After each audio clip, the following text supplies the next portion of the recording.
अस्सलाम वालेकुम, सत श्री अकाल, जय भीम, जय भारत, जय संविधान।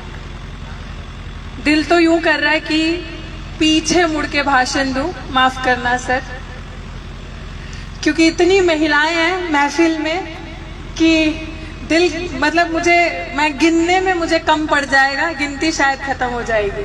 तो जो सोच रही हूँ जो कुछ, हाँ आप भी पीछे देख लो, अच्छा रहेगा मेरे पीछे देख लो, क्योंकि मुझे मेरे पीछे तो नजर आ रही है। खैर, ये एक चीज है जिस पे हम काम कर सकते हैं साथ में, और इस पे भी आऊंगी, लेकिन ऐसा बस ये कहना चाहूंगी आपसे, और 2 ही मिनट लूंगी। मरने के बाद आदमी कुछ नहीं बोलता और मरने के बाद आदमी कुछ नहीं सोचता। माने जो मर जाता है ना वो बोलता है ना सोचता है। तो इन दोनों भाइयों के लिए जोरदार तालियां, मेवात की आन बान और शान, जिन्होंने ये प्रूव करके दिखाया कि ये मरे नहीं हैं। और ये किसकी बदौलत आज हम लोग यहाँ हैं। और मैं महिला होने के नाते शायद इतनी महफिल में एक मैं और कुछ मेरी महिलाएं मंच पे भी नहीं, सामने मंच के पीछे बैठी है, और आपके सामने एक महिला कंधे से कंधा मिलाकर एक ऐसी शख्सियत के साथ बैठी है जिसके तारीफों के पुल आप सबने बांधे हैं। तो ये किसकी वजह से है? हाँ, तो ठीक है, पर्दे के पीछे महिलाएं हैं, कोई बात नहीं, शुक्रिया आपका बताने के लिए।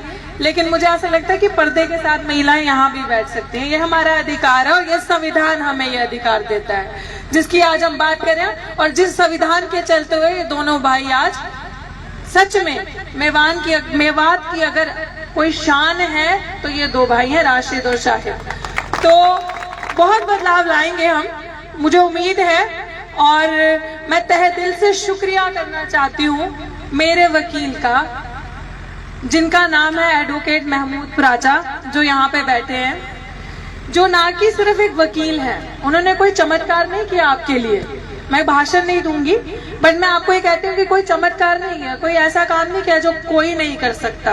बस उन्होंने एक काम किया है, वो किया है जिसे कहते हैं, मीडिया वाले भी सुन ले, पे बैक टू सोसाइटी, समाज को वापस देना जो आपने सीखा है।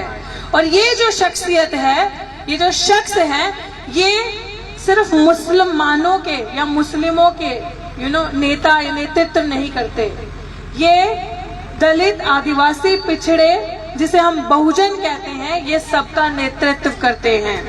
ये किसी एक की लड़ाई नहीं करते।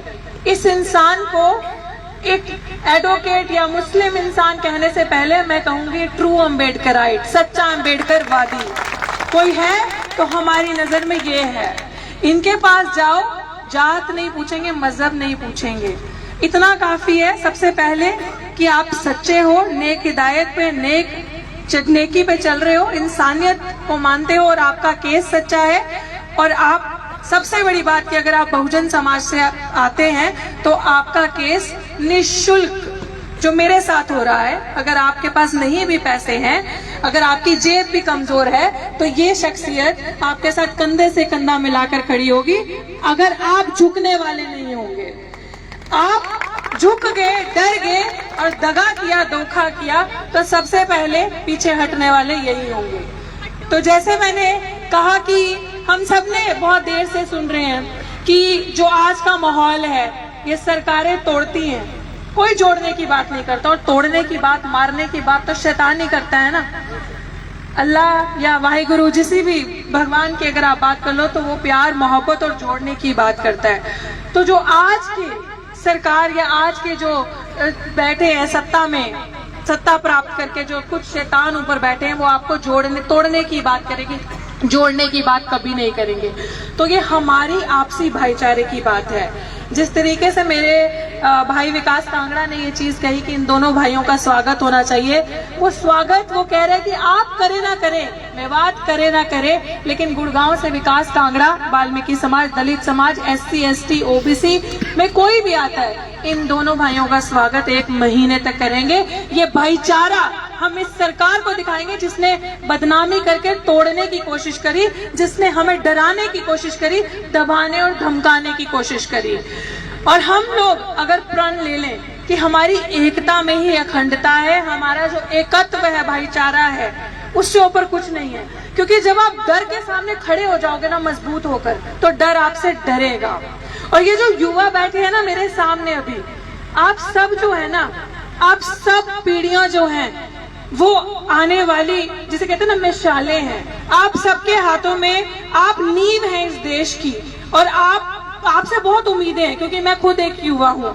और आप लोग बच्चे जो चिल्लर पार्टी यहाँ बैठे हैं, हाँ बैठे हो ना, यहाँ पे सुनने के लिए बैठे हो ना, आप सब अपने लिए तालियां बजाओ।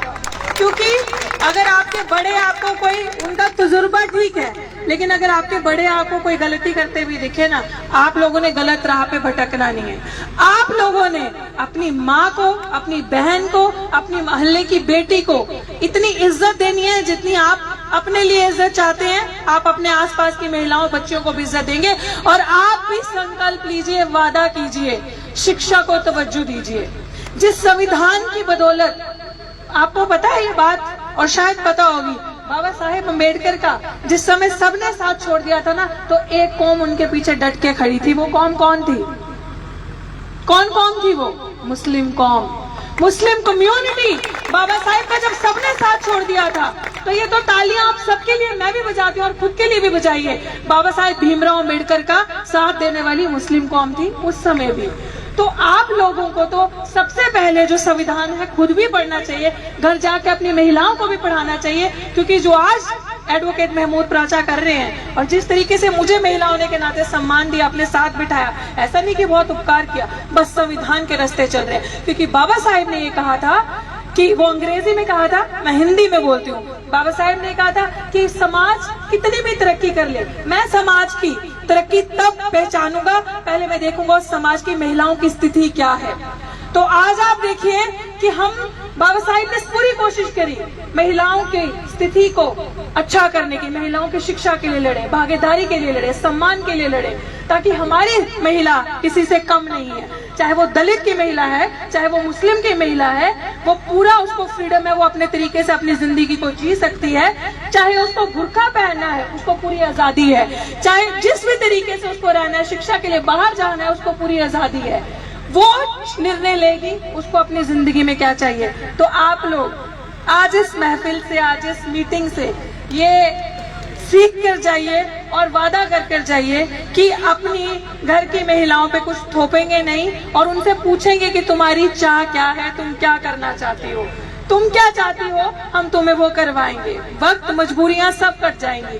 आप मुझे बोले आधी रात को, जैसे किसी ने कहा, हम कंधे से कंधा मिलाकर आपके साथ खड़े हैं। जिस जगह आप मुझे बोलेंगे कि मैडम इस जगह आए, ये दिक्कत है, महिला हमारे साथ कुछ शेयर नहीं करी, आपके साथ करेंगी, तो मैं हर जगह, किसी भी वक्त, दिन में, रात में आपके पास, आपकी पेशी में मौजूद रहूंगी। आप जो चाहेंगे, जिस तरीके से जाएंगे, उस समस्या का समाधान हम निकालेंगे। लेकिन एक कदम आप उठाएंगे और 99 कदम हम लेके आएंगे। वादा कीजिए आप वो एक कदम उठाएंगे, क्योंकि हमें बदलाव की तरफ बढ़ना है। तो मैं ज्यादा कुछ नहीं बोलूंगी, शुक्रिया अदा करूंगी, और शुक्रिया अदा करूंगी एडवोकेट महमूद प्राचा जी का। Thank you so much sir, it's because of you. शायद मैं अपनी लड़ाई, जो आप लोग यूट्यूब पे देखिएगा, डॉक्टर रितु सिंह से मेरा नाम है, सर्च कीजिएगा, शायद मैं अपनी लड़ाई को इतनी मजबूती से नहीं लड़ पाती। एक मनुवादी महिला जिसने मेरा शोषण किया, जातिगत भेदभाव किया, जिससे कि बर्दाश्त नहीं हुआ कि दलित, आदिवासी, पिछड़े समाज की महिला इस तरीके से बोल सकती है और इस तरीके से उठ के अपने अधिकारों के लिए लड़ सकती है, और शायद लाखों की एक आवाज बन सकती है। उसने जीते जी मेरा वो शोषण किया। लेकिन ये एक इंसान, एक शख्सियत जिसने साथ नहीं छोड़ा, जिसने लड़ने का जज्बा सिखाया, और बस एक ही चीज कही, ना झुकना है ना डरना है, मैं साथ खड़ा हूँ। और आज आप, ये नतीजा है कि मैं यहाँ हूँ, और उस पे FIR हो चुकी है, उस प्रिंसिपल पे, और उम्मीद करती हूँ सर जल्द ही अंतिम अंजाम तक भी वो चीज पहुंचेगी। ज्यादा कुछ नहीं बोलूंगी, अभी इजाजत नहीं है, और आपसे फिर मुलाकात होगी बहुत जल्दी। आज हम आए हैं, बहुत जल्दी मैं मानती हूँ कि ये जितनी महफिल बैठी है, और पूरा गांव ही, अब आप दिल्ली में आए, हम कार्यक्रम करेंगे, आप हमारी महफिल में आए, ठीक है। जय भीम और शुक्रिया।